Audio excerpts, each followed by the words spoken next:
သတင်းကျွတ်လာပြီနေဟာနေထူးနေမြတ်လို့ဆိုရမှာပါ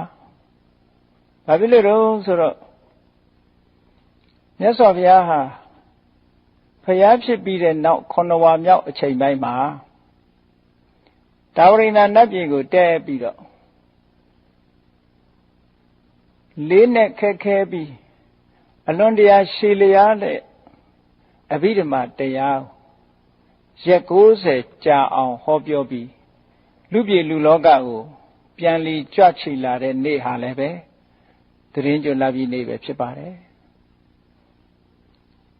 ပါဠိစာပေမှာဒေဝရောဟဏနတ်ပြည်ကဆင်းသက်လာတဲ့နေ့လို့9ဝါမြောက်တာဝရိန္ဒနတ်ပြည်ပင်လယ်ကတိပင်ကြီးအောက်မှာခင်းထားတဲ့ဣဆက်ညညောတဲ့တရားမင်းကြီးထိုင်တဲ့ပန္တုကဗလာကြောက်ဖြာကြီးရဲ့ကြောက်နေရမှာမြတ်စွာဘုရားသခင်ကိုရောမြတ်ဟာရက်90ကြာအောင်သတင်းသုံးနေထိုင်ပြီးတော့အဘိဓမ္မာတရားကိုရှည်လျားစွာဟောကြားခဲ့တယ်လူပြည်မှာဟောလို့ရှိရင်လူသားတွေဟာရက်90ကြာအောင်ထိုင်ပြီးနားနိုင်မှာမဟုတ်ကြဘူးဒါကြောင့်မို့လို့နတ်ပြည်ကိုယူပြီးတော့မြတ်စွာဘုရားအမတန်မှရှည်လျားတဲ့အဘိဓမ္မာတရားတော်ရက်90ကြာမြတ်တာဝရိန္ဒနတ်ပြည်မှာဟောပြီးလို့ဒီကနေ့လိုသတင်းကျွတ်လာပြီးနေ့အခါသမယမှာအဘိဓမ္မာတရားဟောကြားအဆုံးသတ်ပြီးဆုံးတဲ့အခါမှာလူပြည်လူလောကကိုပြန်ပြီးတော့ကြွလာ